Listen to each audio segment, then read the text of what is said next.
I'm taking it now!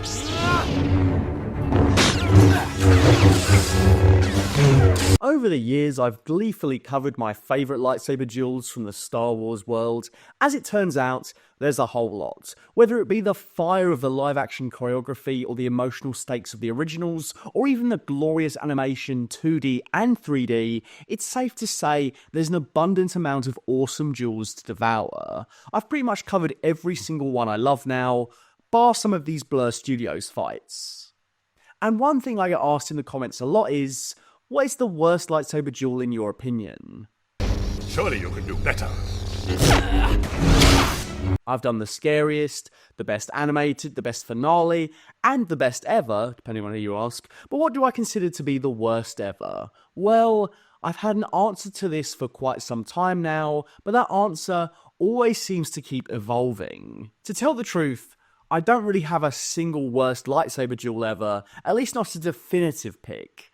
I was underwhelmed by all of the sequel trilogy duels in one way or another, and by 2019 it seemed like the Rey-Kylo Ren duel in Rise of Skywalker would take the coveted bottom spot. It had neither the action chops nor the emotional stakes to give me any kind of enjoyment, and it was in the worst Star Wars movie ever made. That seemed like an airtight pick that wouldn't change at the time. Now I'm not so sure. It's not that there's been any fights since then that I've been sure are worse, it's that there's been nothing I'm sure is any better or even any good. There's been tons and tons of mediocrity. To be honest, I think there's only been a handful of good lightsaber duels in the Disney era, and none of them have been in live action. A lot of the problems with these duels stem from similar issues across the board, and there seems to be no definitive live action tussle that really makes me go, wow, that was a freaking awesome lightsaber duel. So I'm going to break down a couple of key reasons why I find the Disney era of lightsaber duels to be, for the most part, limp as hell. You're mine. I made some maneuvers! But before I get to all that, it's time to go from Star Wars to Star Trek with today's sponsor, FanHome. FanHome has proudly partnered with Star Trek and Paramount to bring you this exclusive list of new Starship models. Each meticulously crafted model includes a base for display and is delivered in a collector's box, and comes with an exclusive collector's magazine detailing all the juicy details about this specific craft. They very kindly sent me the USS Titan, a Starfleet ship seen in the Next Generation sequel series, Picard. You know, the one starring that guy. What's his name? Anyway, it's a great model that looks right at home in my geek den. The ongoing collection features ships from Star Trek Discovery, Star Trek Strange New Worlds, and many more. So if you're a diehard fan of the series and you love the ship design synonymous with this incredible sci-fi world, start building your collection today. You can either subscribe to get the best value price and continuous ships, or buy individual issues. Subscribing will also net you free gifts along the way, including a dedication plaque, an exclusive mug, and an exclusive ship in the USS Eves from Picard Season 3. Use my code in the description, and also click the link in the description to get yours now. Okay, Captain Picard is not gay, he's British. So first off, we've got Kylo Ren versus Finn/Rey in The Force Awakens. Come get it! The setup is great. We've just established Kylo Ren as a big bad, immediately Rey is dusted, the light side Force user is out of the picture, Finn, the classic Star Wars underdog, picks up the saber and takes on Skywalker blood anyway. This scene is told entirely in mid-shots because they had to hide Finn's gigantic brass balls. In a movie full of wink-wink intertextual references and a strict adherence to the bones of the first Star Wars, Finn here echoes the gung-ho bravery and spirit of Han Solo, Lando Calrissian, Luke Skywalker, even Obi-Wan Kenobi, outmatched, facing certain doom, but standing their ground anyway. This is how Star Wars should reference other Star Wars.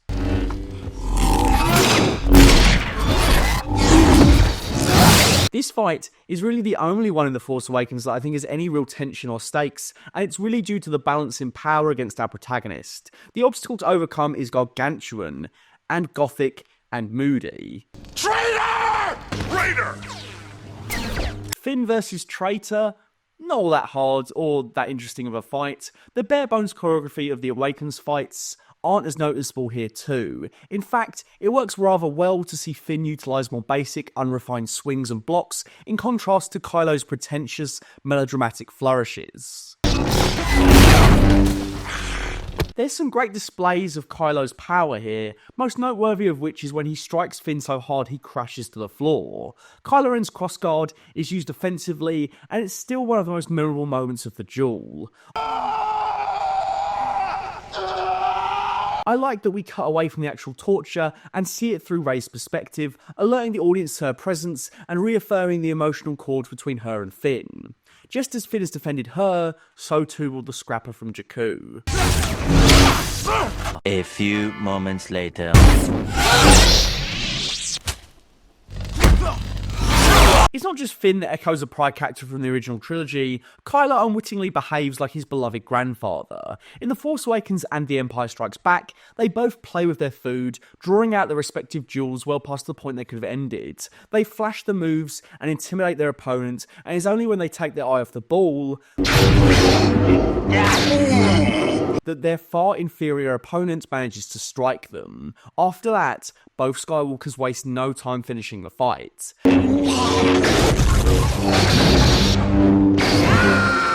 That Skywalker arrogance courses through the young Ben Solo. He awkwardly tries to cut a figure like Vader, when truthfully, he had his heart, good and bad, all along. Kylo's final blow to Finn is pretty nasty. The Disney trilogy was pretty sanitary when it came to lightsaber finishes, compared to the prequels or even the original trilogy. Like those instances, this loss could have provided a great impetus for Finn to rise up and become a self-actualized hero. I also think we missed a trick here. Every Star Wars trilogy deals with cybernetics. Wouldn't it have been cool to see Finn receive cybernetics to save his life? Nothing too drastic, but I think it could have raised some interesting story questions for the character. He wakes up and the Resistance have grafted a new cybernetic spinal column onto him, as well as rebuilding some of his back. Poe Dameron expects Finn to be grateful, but the ex-Stormtrooper is unsettled. The Resistance have changed him, saved him, yes, but only so he could continue to fight their war. His choice was taken away. Has he traded one controlling military force for another? Finn is out for the count, and we move on to Kylo's next challenger. The moment where Kylo attempts to pull the lightsaber, only to see it zip across him, slipping through his fingers and into the hands of Rey. It's a good moment. It makes sense for Kylo Ren as a character, and I like that the Skywalker blade is used as kind of a training blade for future generations. However, this brings me on to a thing that really bugs me across all three movies, the insistence on making Anakin's lightsaber a generational artifact. I like that it pops up again, but it gets way overused. In the OT, Luke gets a new lightsaber of his very own when he becomes a Jedi Knight. It's a symbol of his growth, growing beyond the trappings of his Skywalker lineage to become a hero in his own right.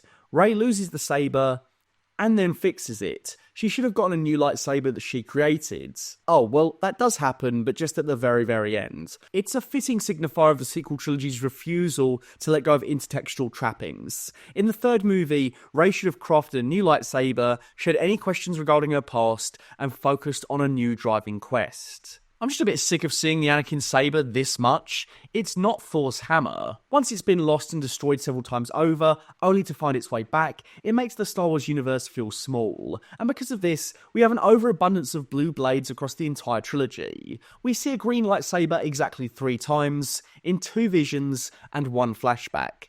That's it. In the original 6 films, different lightsaber colours are more than just a novelty, they dictate the colour palette and aesthetic of the battles. Anakin and Obi-Wan's clash of blue sabres stand out against the fiery red and orange canvas. Luke and Vader's green and red blades illuminate the dark blue decks of the Emperor's throne room. It would have been nice to see more blades in the Disney trilogy to further diversify the look and style of every duel. That's not to say the lighting isn't stellar, particularly in this Starkiller base set clash. For the first time, the movies use practical lighting for the sabres, illuminating the actors and adding to the sense of ebbing power coming from these incredible weapons. Lighting the characters, knowing we were going to have actual physical props that would allow for the light to have a very different look. But it also meant that they were limited in terms of choreography. The sabers feel heavy, so every time I swung it, the saber would carry you one way. No longer could the actors rehearse the more rapid, aggressive styles from the prequel trilogy. John Boyega said the new fights would skew the line between the stage combat-esque duels of the OT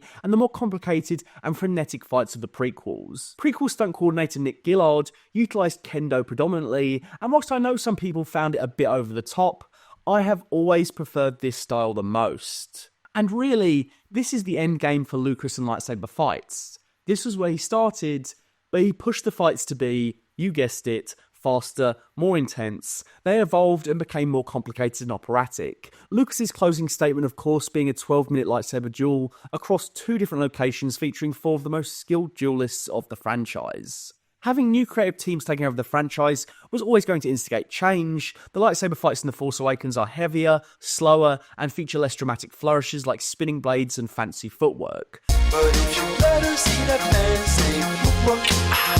But the thing that I think really hampers both Kylo vs. Finn and Kylo vs. Rey is the cinematography. It's a decent range from the subjects for a hand-to-hand fight, but lightsaber blades need more room to capture the trajectory of their movements. You lose a lot of the finesse when you keep it in mid-shots like this. These kinds of angles should be used more sparingly in a lightsaber duel.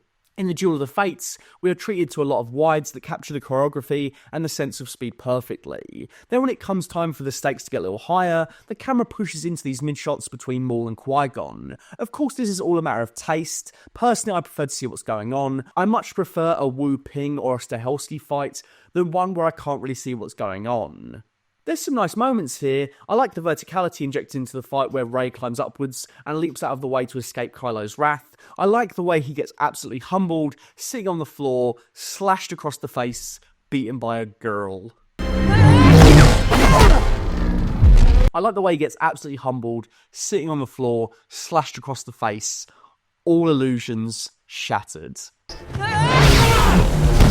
But this fight really is the blueprint for all of my problems across the sequel trilogy and the Disney era. The lightsabers are too heavy, the choreography doesn't hold a candle to the prequels, which is my favourite style, no hands get locked off, there's really no grit to the fight, and the location isn't really utilised in a way that makes it interesting. All of the problems here in this very first lightsaber duel emanate across the next 2 that we're going to cover.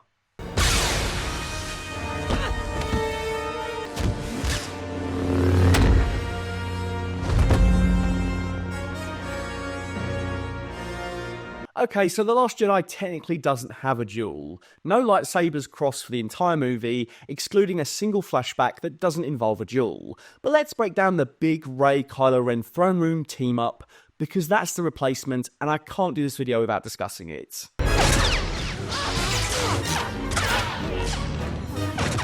I'm gonna get some flack for this, but I think the throne room fight is enjoyable. You gotta admit, I think the throne room fight is enjoyable. I'm going to say something I know is going to get disagreed with heavily, but hear me out. I think it's personally so silly when people slow down movie fights in order to point out flaws in the choreography. Sure, if you can slow it down or zoom it in, you can pick out the errors, like the clipping here, which is sloppy, no doubt, but I really find it hard to believe that you noticed this on opening night when the movie played as it was supposed to at the correct speed. People do this with the prequels too, and I don't like it when they do it then, so I can't give a free pass to the prequels and then condemn the sequels for doing the exact same thing in the same manner.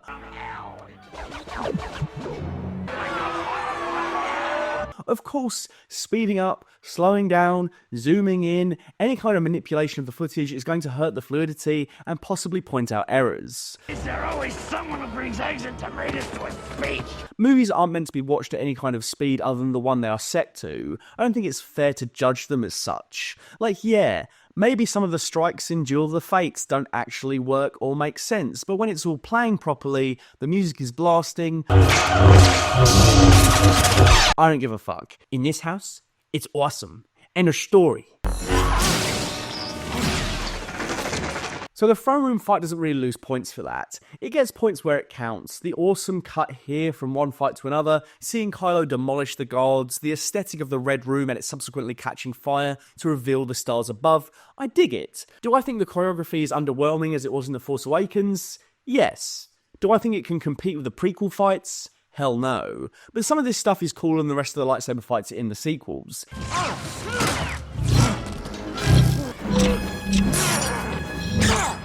It's pretty sweet when Kylo catches the saber, ignites it for a hot second, and punches a new hole in the final guard's face. Do I think it could be better? Yes. Do I think it still deserves the hate it gets? I think a lot of it is overblown. I enjoy this fight even if it doesn't excel. It's on the higher end of a bad bunch regarding the sequel fights. You will not bow before Snoke. From a story perspective, I like that Kylo Ren killed Snoke. The First Order leader sucked pure arse in The Force Awakens. He was J.J. Abrams' attempt at a poor man's Palpatine that he later just turned into Palpatine, somehow an even worse decision. He had nothing to him that was unique or interesting or valuable, so the idea that Kylo Ren would betray him to step up and become the real big bad of the trilogy felt inspired to me. I love the idea that Ben Solo, for all his reputation as a lesser Vader, does the one thing that Vader could never do, topple his master. I am more powerful than the Chancellor. I can overthrow him, and together you and I can rule the galaxy. He gets the last laugh on Snoke in a way Vader only did when he went to the light and sacrificed his life at the end of the story. Ben Solo does it in a Game of Thrones way. He murders his master in cold blood through clever trickery and takes his place as the new leader of the First Order. This trilogy Skywalker would not be a pawn of its Emperor replacement, he would be the Emperor of this trilogy himself. The Supreme Leader is dead. Long live the Supreme Leader. I understand why people wanted more context to Snoke, and I do agree it's weird we never had a concrete explanation before it was retconned. Where did he come from? But honestly, be real with me. He sucked in 2015, 2 full years before Rian Johnson tossed him aside. I don't think the question posed by The Force Awakens was set up in any way to have an interesting answer. Maybe something good could have been done with Snoke, I'm sure, but I feel like that was instead just fuel for Ben Solo. The idea that Kylo Ren then just became second fiddle to the Emperor in the following movie was such a stupid and unnecessary step backwards. Palpatine should have been in the movie as the first ever Sith ghost, communing with Kylo Ren for some sort of deal between them of equal gain. He should have never been properly resurrected in flesh and blood, and he should never have hogged the limelight from Kylo Ren as the lead villain of the trilogy. If they'd have kept Kylo Ren as the Emperor of that trilogy, I think the decisions in Last Jedi would have played better by the time all was said and done. And now for some bonus pain. I like the not quite duel between Luke and Kylo Ren at the end of the movie. I get the detractors for this as well. I'm not going to lie, it is a little disappointing not seeing the son of Skywalker engage in one more kick-ass duel, but the notion of the fight is cool.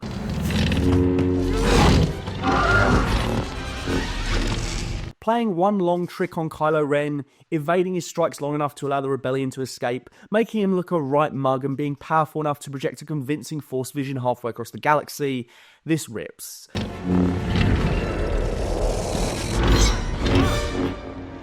I don't understand the criticism that it's too short. It's effective because of the length, something I say to all of my lovers, in the same way the Obi-Wan Maul duel in Rebels wouldn't work if it was any longer. People absolutely loved that duel, so I don't get why one was hated, yet the other was praised. Really, the thing that pisses me off the most about this duel is that Luke uses a blue saber. Seriously, the sequel trilogy has such a boner for blue sabers. Why didn't we get one fight with a green saber across the entire thing?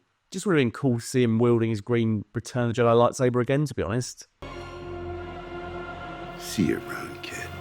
Rise of Skywalker is easily the worst movie of the worst trilogy, but I think it has the best duel of that entire sequel trilogy, if I'm being honest. They sold you.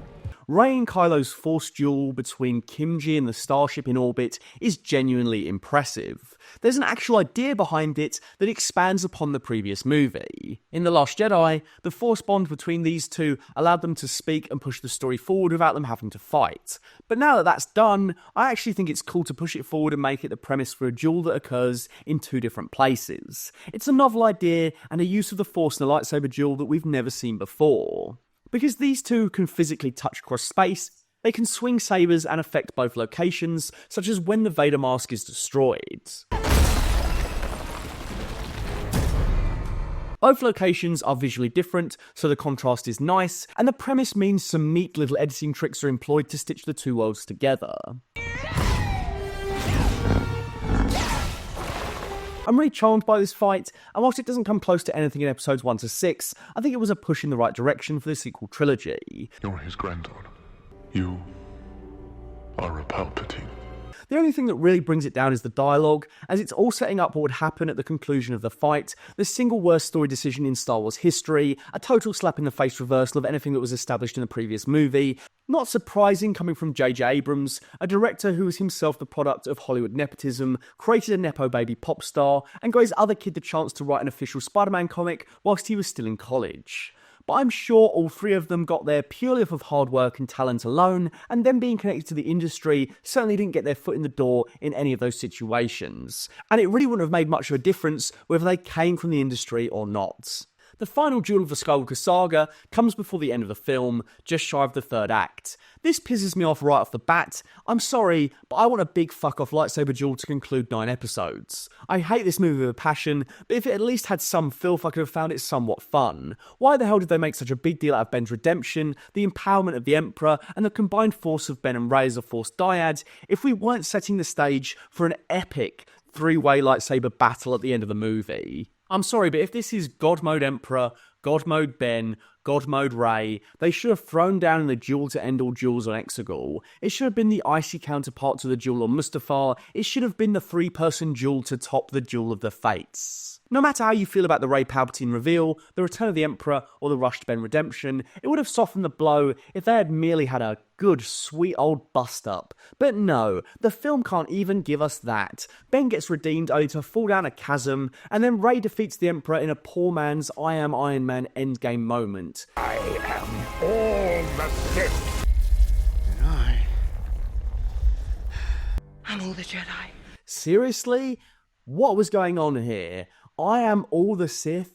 I am all the Jedi? That moment did not feel earned at all. It just felt like a silly way to make this feel like it all tied the trilogies together. There's no point making a big deal out of a potential Ben-Rey team-up if they don't fight together. So they kill some Knights of Ren by teleporting a single saber. So what? I want to see them take on Palpatine together. That's the whole point, right?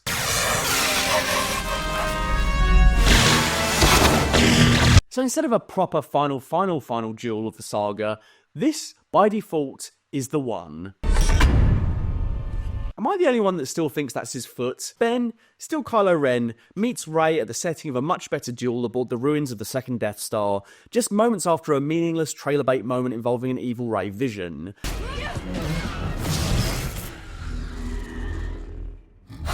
So much of this movie felt designed for the marketing because they had nothing in way of story. Anyway, they natter for a bit.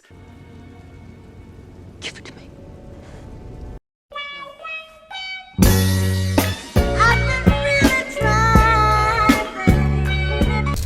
There's a genuinely good line where Kylo admits that he would actually like to go home to his mother, but it's too late.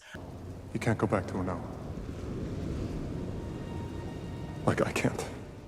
And then they start fighting. Now, I do like a couple of things here. The way the fight moved through the Death Star up to the surface of the ruins, amongst the crashing waves, that's all pretty cool. The visuals of huge waves hitting the location as these two come to blows provides the most memorable imagery in the movie. I like the conceit of the pair blocking the other's blades with the Force. That's pretty fun. There's a good amount of agility with all the super jumping. Kylo emerging from the water bounding towards Rey is a satisfying visual, but unfortunately, this fight has all the same problems as all the other sequel fights. Those blades just seem too heavy, the choreography is too slow.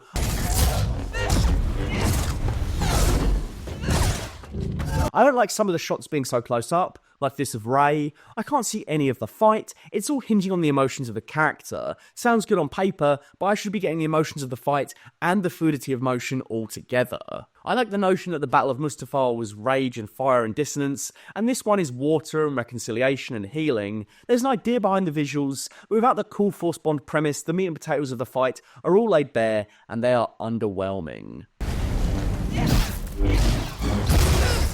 What's funny is that when I first thought about tackling a worst lightsaber duel video, it was during the height of me covering the best duels in 2019 to 2020, and at that point, I was going to say that this was the low point of Star Wars lightsaber duels, if only because it all hinged upon Rey Palpatine's lineage, and was the full stop at the end of a string of subpar fights across 3 movies.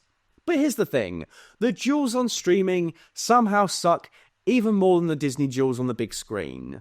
Rosario Dawson is decent enough as Ahsoka, but man, she cannot do fight choreo for toffees. I'm sorry, Rosario, you're a great actor, but this ain't it, as the kids say. All the live-action Ahsoka fights suck, a far cry from her animated counterpart. She moves slow, everything feels so stilted, and it's just straight up lame, man.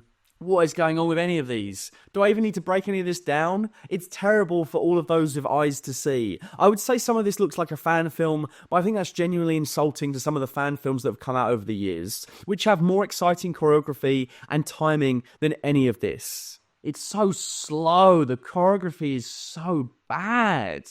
I don't buy any of it. It feels like they're moving into position knowing when the other person is going to strike. It feels like theatre combat. Obi-Wan Kenobi fares a little better with the choreography, but I don't think by much. It's certainly more prequel inspired, but man, look at what we used to get compared to this.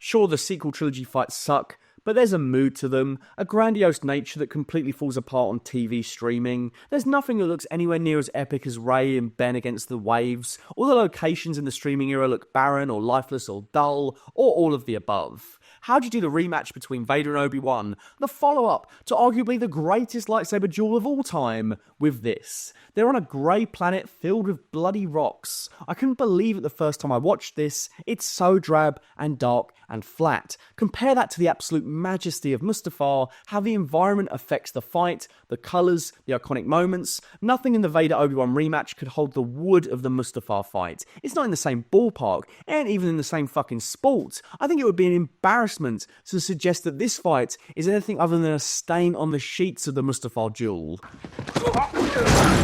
And I'm sorry to everyone involved in working on these fights. I'm sure the stunt team had to work around those heavy new Disney sabers. I'm sure the cinematography was hampered by the volume in those worlds, and so on and so forth. But a solid effort doesn't make something good. That's unfortunately the price of art. And a company as crazy profitable as Disney, with all the money in the world, should be able to deliver something better than what we got 20 years ago. I have failed you. So what is the worst lightsaber duel of all time?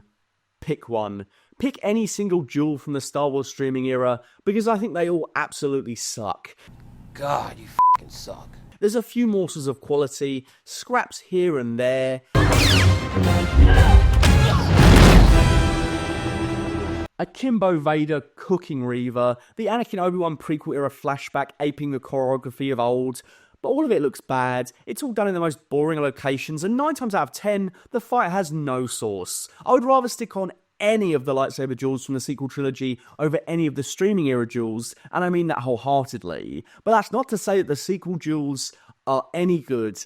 Most of them suck, and even the ones that have glimmers of goodness are brought down by the majesty of episodes 1 to 6, and even the animated stuff right back to Clone Wars 2003. We are probably in the worst era of lightsaber duels in the history of Star Wars. Overall, the choreography has really taken a dip across the board. The practical lighting of the new sabers is cool, but the juice isn't worth the squeeze if they're simply too heavy to effectively swing. All that could be saved with some good cinematography, or good production design, or a good narrative to bolster a fight, but all of these examples have been lacking at least 2 of these things, and sometimes even all of them. I think the moment a Star Wars project is announced for the big screen, not Disney Plus, using the classic lightsaber blades rather than the new LED sabers, then personally, I'll be in a position to hope for a return to form.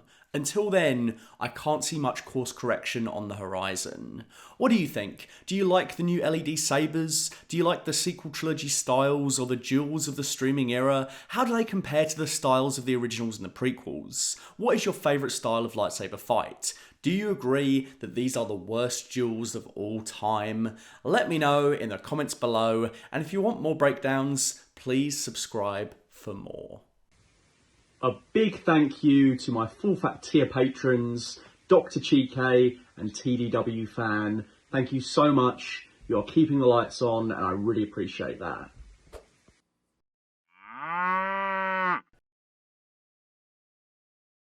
We are kicking off 2025 on full fat in style. So I hope you enjoyed this big Star Wars video. Many more Star Wars videos to come, many more Doctor Who videos, and of course Marvel with the upcoming release of Captain America Brave New World. So if you like all that, please subscribe. You'd really be helping me out.